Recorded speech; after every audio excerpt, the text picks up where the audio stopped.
वायुदेव का अंतर ध्यान, ऋषियों का सरस्वती में अवभृत स्नान और काशी में दिव्य तेज का दर्शन करके ब्रह्मा जी के पास जाना, ब्रह्मा जी का उन्हें सिद्धि प्राप्ति की सूचना देकर मेरु की कुमार शिखर पर भेजना। सूत जी कहते हैं, इस प्रकार क्रोध को जीतने वाले उपमन्यु से यदुकुल नंदन श्री कृष्ण ने जो ज्ञान योग प्राप्त किया था, उसका प्रणत भाव से बैठे हुए उन मुनियों को उपदेश देकर आत्मदर्शी वायुदेव सायंकाल आकाश में अंतर ध्यान हो गए। तदंतर प्राप्त काल नैमिषारण्य के समस्त तपस्वी मुनि सत्र के अंत में अवभृत स्नान करने को उद्यत हुए। उस समय ब्रह्मा जी के आदेश से साक्षात सरस्वती देवी स्वादिष्ट जल से भरी हुई स्वच्छ सुंदर नदी के रूप में वहां बहने लगी। सरस्वती नदी को उपस्थित देख मुनि मन ही मन बड़े प्रसन्न हुए। उन्होंने सत्र समाप्त करके अपने अवगाहन स्नान आरंभ किया। उस नदी के मंगलमय जल से देवता आदि का तर्पण करके पूर्व वृतांत का स्मरण करते हुए वे सब के सब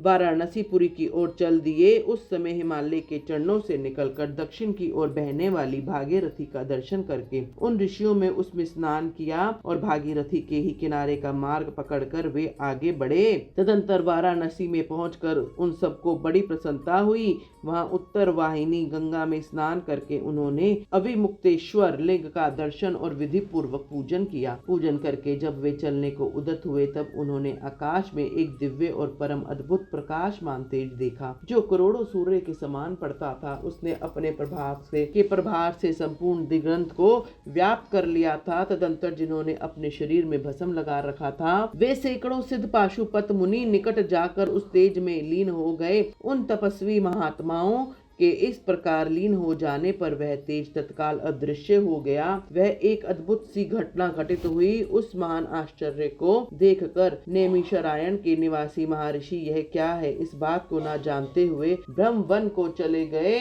इनके जाने से पहले ही लोक पावन पवन देव वहां पहुंचे। उन्होंने नैमिषारण्य वासी ऋषियों का जिस प्रकार साक्षात्कार हुआ, जिस तरह उनसे उनकी बातचीत हुई, उन ऋषियों की शुद्ध बुद्धि जिस प्रकार पार्षदों सहित सदाशिव में लगी थी, जिस प्रकार उन यज्ञ परायण ऋषियों का वह दीर्घकालिक यज्ञ पूरा हुआ था, वे सारी बातें जगत सृष्टा ब्रह्म योगी ब्रह्मा जी को बताई। फिर अपने कार्य के लिए उनकी आज्ञा ले वे अपने नगर को चले गए। तदंतर अपने स्थान पर बैठे हुए ब्रह्मा जी ने ज्ञान की कला में परस्पर स्पर्धा रखने और विवाद करने वाले तंबूरू और नारद के ज्ञान जनक सरस को आस्वादन करते हुए वहां मध्यस्थता करने के लगे। उस समय वे गंधर्वों और अप्सराओं से सेवित हो सुख पूर्वक बैठ गए। उस वेला में किसी बाहरी व्यक्ति को वहां जाने का अवसर नहीं दिया था, इसलिए जब नैमिषारण्य निवासी मुनि वहां पहुंचे, तब द्वारपालों ने उन्हें द्वार पर ही रोक दिया। वे मुनि ब्रह्म भवन से बाहर ही पार्श्व भाग में बैठ गए। इधर संगीत गोष्ठी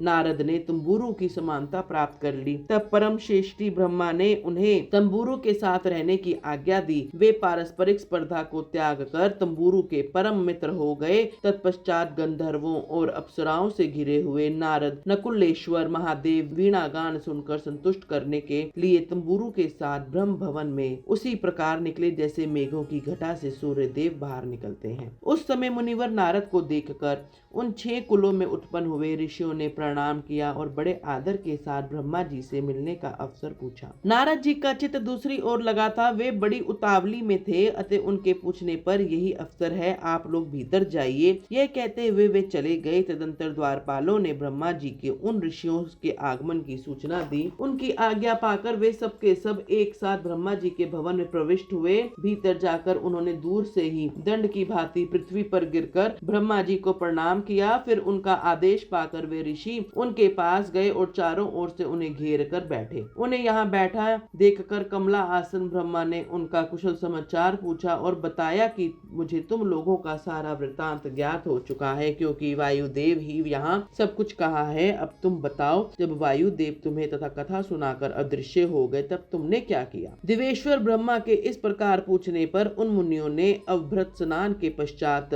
गंगा तीर्थ में जाने, वाराणसी की यात्रा करने, वहां देवेश्वरों द्वारा स्थापित शिवलिंगों और अविमुक्त स्वरलिंग के भी दर्शन पूजन करने, आकाश में महान तेज पुंज के दिखाई देने, कतिपय महर्षियों के उसमें लीन होने तथा फिर उस तेज के अदृश्य हो जाने की सब बातें ब्रह्मा जी से विस्तार पूर्वक उन्हें बारंबार प्रणाम करके कही। साथ ही यह भी बताया कि हम अपने मन में बहुत विचार करने पर भी उस तेज को ठीक ठीक जान ना सके। मुनियों का कथन सुनकर विश्व सृष्टा चतुर्मुख ब्रह्मा ने किंचित सिर हिलाकर गंभीर वाणी में कहा, महर्षियों, तुम्हें परम उत्तम परलौकिक सिद्धि प्राप्त होने का अवसर आ रहा है। तुमने दीर्घकालिक सत्र द्वारा चिरकाल तक प्रभु की आराधना की है, इसलिए वे प्रसन्न होकर तुम लोगों पर कृपा करने के उत्सुक है। तेजपुंज के दर्शन की जो घटना घटित हुई है उससे यही बात सूचित होती है। तुमने वाराणसी में आकाश के भीतर जो दीप्तमान दिव्य तेज रखा था वह साक्षात ज्योतिर्लिंग ही था। उसे महेश्वर का उत्कृष्ट तेज समझो।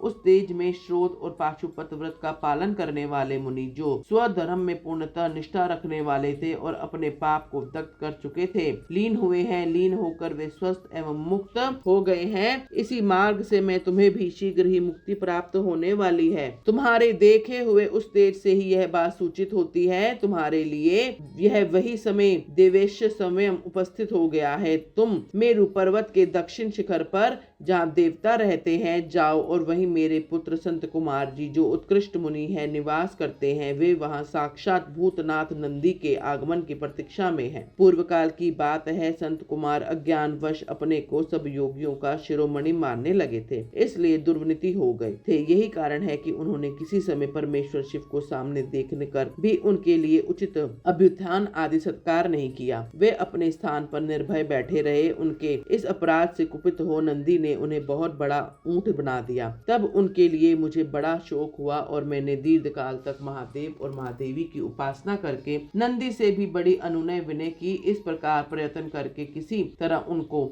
ऊंट की योनि से छुटकारा दिलाया और उन्हें पूर्ववत संत कुमार रूप की प्राप्ति कराई। उस समय महादेव जी ने मुस्कुराते हुए अपने गणाध्यक्ष नंदी से कहा, अनज, संत कुमार मुनि ने मेरी ही अवहेलना करके अपना वैसा अहंकार प्रकट किया था, अतः तुम ही उनको मेरे यथार्थ स्वरूप का उपदेश दो। ब्रह्मा का ज्येष्ठ पुत्र मूढ़ की भांति मेरा स्मरण कर रहा है, अतः मैंने ही उसको तुम्हें शिष्य के रूप में दिया है। तुमसे उपदेश पाकर वह मेरे ज्ञान का प्रवर्तक होगा और वही तुम्हारा धर्माध्यक्ष पद का अभिषेक करेगा। महादेव जी के ऐसा कहने पर समस्त भूत गणों के अध्यक्ष नंदी ने प्रातःकाल मस्तक झुकाकर स्वामी की वह आज्ञा शिरोधार्य की तथा संत कुमार भी मेरी आज्ञा से इस प्रकार गणराज नंदी को प्रसन्न करने के लिए मेरु पर दुष्कर तपस्या कर रहे हैं। गणाध्यक्ष नंदी के समागम से पहले ही तुम लोग संत कुमार से मिलो, क्योंकि उन पर कृपा करने के लिए नंदी शीघ्र वहां आएंगे। विश्व योनि ब्रह्मा के इस प्रकार शीघ्र आदेश देकर भेजने पर वे मुनि मेरु पर्वत के